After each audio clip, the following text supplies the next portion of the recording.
ಹಳ್ಳ ಹಿಡಿದಿದೆ ಕೇಂದ್ರ ಸರ್ಕಾರದ ಮಹತ್ವಾಕಾಂಕ್ಷಿ ಯೋಜನೆ. ಅಧಿಕಾರಿಗಳ ಬೇಜವಾಬ್ದಾರಿ, ಜನಪ್ರತಿನಿಧಿಗಳ ನಿರ್ಲಕ್ಷ್ಯತನ ಆರೋಪ ಕೇಳಿಬರ್ತಾ ಇದೆ. ರೈಲ್ವೆ ಯೋಜನೆ ಇದು ಬಹಳ ವರ್ಷಗಳಿಂದ ಜನ ಕಾಯ್ತಾ ಇದ್ದಾರೆ. 10-15 ವರ್ಷದಿಂದ ನಿರಂತರವಾಗಿ ಆಗುತ್ತೆ ಈಗಾಗುತ್ತೆ ಅಂತ ಎದುರು ನೋಡ್ತಾನೆ ಇದ್ದಾರೆ. ಆದರೆ ಆಗ್ತಿಲ್ಲ. ಯಾಕಂದರೆ ಜನಪ್ರತಿನಿಧಿಗಳ ನಿರ್ಲಕ್ಷ್ಯ, ಅಧಿಕಾರಿಗಳ ಬೇಜವಾಬ್ದಾರಿ. ಧಾರವಾಡ ಬೆಳಗಾವಿಯ ರೈಲ್ವೆ ಕಾಮಗಾರಿಗೆ ಗ್ರಹಣದ ಛಾಯೆ. ಗ್ರಹಣ ಬಿಡ್ತಾ ಇಲ್ಲ. ಕಾಮಗಾರಿಗೆ ಭೂಸ್ವಾಧೀನ ಪ್ರಕ್ರಿಯೆ ಜರುಗಿಸುವಲ್ಲಿ ವಿಳಂಬ ಆಗ್ತಾ ಇದೆ. ಧಾರವಾಡ ಬೆಳಗಾವಿ ರೈಲು ಮಾರ್ಗ ನಿರ್ಮಾಣಕ್ಕೆ ಹಿನ್ನಡೆ ಆಗಿದೆ. ಮತ್ತೊಂದು ಕಿತ್ತೂರು ಮಾರ್ಗವಾಗಿ ಸಂಪರ್ಕ ಕಲ್ಪಿಸುವಂತಹ ನೂತನ ಮಾರ್ಗ ಇದು. ರಾಜ್ಯ ಕೇಂದ್ರ ಸರ್ಕಾರದ ಕಿತ್ತಾಟದ ಹಿನ್ನೆಲೆ ಕಾಮಗಾರಿ ಲೇಟ್ ಆಗ್ತಾ ಇದೆ. ನೋಡಿ, ಇಲ್ಲಿ ರಾಜಕೀಯ ಕಾರಣ, ಪ್ರತಿಷ್ಠೆಯ ಪಣ, ಅವ್ರ ಮೇಲೆ ಇವರು, ಇವ್ರ ಮೇಲೆ ಅವರು.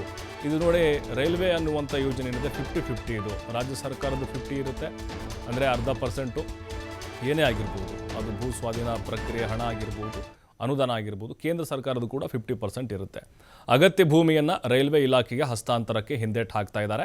ಭೂ ಸ್ವಾಧೀನ ಪ್ರಕ್ರಿಯೆ ಪೂರ್ಣಗೊಳ್ಳದ ಕಾರಣ ಕಾಮಗಾರಿಗೆ ಮತ್ತಷ್ಟು ವಿಳಂಬ. ಈಗ ಏನು ಅವಾಂತರಗಳು ಸೃಷ್ಟಿ ಆಗ್ತಾನೆ ಇದ್ದಾವೆ, ನಿವಾರಣೆ ಆಗ್ತಾ ಇಲ್ಲ ಅವಾಂತರಗಳು.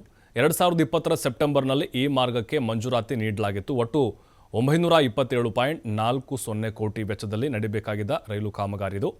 ಕಾಮಗಾರಿಗೆ ಈಗಾಗಲೇ 463 ಕೋಟಿ ರೂಪಾಯಿ ಹಣ ಮಂಜೂರು ಕೂಡ ಆಗಿದೆ.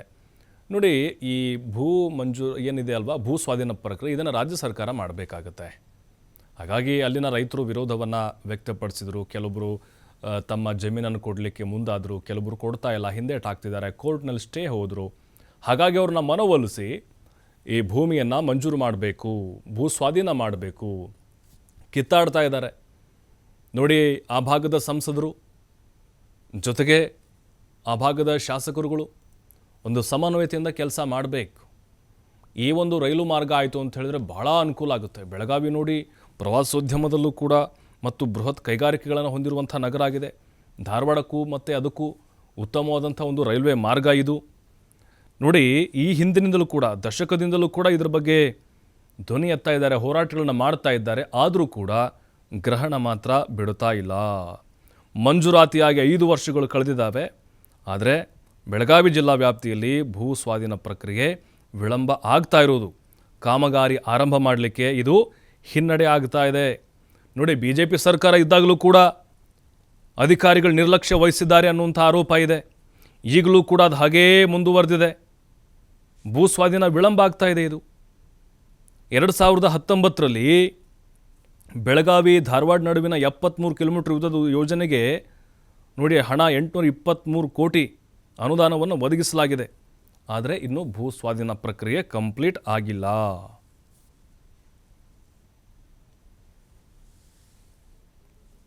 ಆಫೀಸರ್ಸ್ ಜೊತೆ ಮತ್ತು ಲ್ಯಾಂಡ್ ಅಕ್ವಿಷನ್ ಆಫೀಸರ್ ಕೂಡ ಕಂಟಿನ್ಯೂಸ್ 2-3 ತಿಂಗಳಿಂದ ಮೀಟಿಂಗ್ ಆದಮೇಲೆ ಬಹುಶಃ ಇನ್ನೊಂದು 2-3 ತಿಂಗಳಲ್ಲಿ ಆ ಕಂಪ್ಲೀಟ್ ಭೂ ಸ್ವಾಧೀನದ ಪ್ರೊಸೆಸ್ಸು ಮುಗಿದು ಹೋಗ್ತದೆ. ಇನ್ನೊಂದು 3-4 ತಿಂಗಳಲ್ಲಿ ನಂತರ ಹೊಸದಾಗಿ ಟೆಂಡರ್ ಕರೆದು ಇವತ್ತು ಏನು ಹೊಸ ರೈಲ್ವೆ ಲೈನ್ ಮಾಡಬೇಕು ಅದು ಸ್ಟಾರ್ಟ್ ಆಗ್ತದೆ. ಐ ಥಿಂಕ್ ಇನ್ನೊಂದು 2-3 ತಿಂಗಳಲ್ಲಿ ಈ ಪ್ರೊಸೆಸ್ ಮುಗೀತಿದೆ. ಮತ್ತು ಅದ್ರ ಸಲುವಾಗಿನ ಇವತ್ತು ನಾನು GM ಅವ್ರ ಜೊತೆ ವಿಶೇಷವಾದಂಥ ಮೀಟಿಂಗನ್ನು ಆಯೋಜನೆ ಮಾಡ್ಕೊಂಡಿದ್ವಿ. ಭಾಳಷ್ಟು ವಿಚಾರದ ಬಗ್ಗೆ ಪಾಸಿಟಿವ್ ಆದಂಥ ರೆಸ್ಪಾನ್ಸ್ GM ಅವರು ಕೊಟ್ಟಿದ್ದಾರೆ. ಮತ್ತು ಈ ರೈಲ್ವೆ ಅಕ್ವಿಷನ್ ಇರ್ಬೋದು, ವಂದೇ ಭಾರತ ಹುಬ್ಳಿಯಿಂದ ಬೆಳಗಾವಿ ಎಕ್ಸ್ಟೆನ್ಷನ್ ಮಾಡುವಂಥದ್ದು ಇರ್ಬೋದು, ಹೊಸದಾಗಿ ಸವದತ್ತಿ ಯಲ್ಲಮ್ಮ ಅದಕ್ಕೆ ಹೊಸ ರೈಲ್ವೆ ಲೈನ್ ಹಾಕುವಂಥದ್ದು ಇರ್ಬೋದು, ಮತ್ತು ಬೆಳಗಾವಿಯಿಂದ ಎಲ್ಲಿ ಕೊಲ್ಲಾಪುರವರೆಗೆ ಹೊಸ ರೈಲ್ವೆ. ಹುಬ್ಬಳ್ಳಿಯಿಂದ ಬೆಳಗಾವಿ ಹೋಗಬೇಕಾದ್ರೆ ಸುಮಾರು ಇಲ್ಲದಲ್ಲಿ 3 ತಾಸು ಪ್ರಯಾಣ ಬೆಳೆಸಬೇಕಾಗ್ತದೆ. ದಿವಂಗತ ರೈಲ್ವೆ ಸಹಾಯ ಸಚಿವರಾದ ಸನ್ಮಾನ್ಯ ಸುರೇಶ್ ಅಂಗಡಿಯವರು ಭಾಳಷ್ಟು ಮುತುವರ್ಜಿ ವಹಿಸಿ Hubballi Belagavi railway line sanction ಮಾಡಿಸಿದರು. ಭಾಳಷ್ಟು ಕೆಲಸ ಪ್ರಾರಂಭ ಮಾಡಿದ್ರು. ನಮ್ಮ ದುರ್ದೈವ ಅವರ ನಿಧನ ಹೊಂದಿದ ಮೇಲೆ ಈ ಪ್ರಾಜೆಕ್ಟ್ ಭಾಳ ಸ್ಲೋ ಆಗಿ ನಡೀತಾ ಇದೆ. ಇವತ್ತು ನಮ್ಮ ಸುದೈವೇನೆಂದರೆ ಕರ್ನಾಟಕದವರಾದಂಥ ಸನ್ಮಾನ್ಯ ರೈಲ್ವೆ ಸಹಾಯ ಸಚಿವರಾದಂಥ ಸೋಮಣ್ಣವರು ಭಾಳ ಆಸಕ್ತಿ ವಹಿಸಿ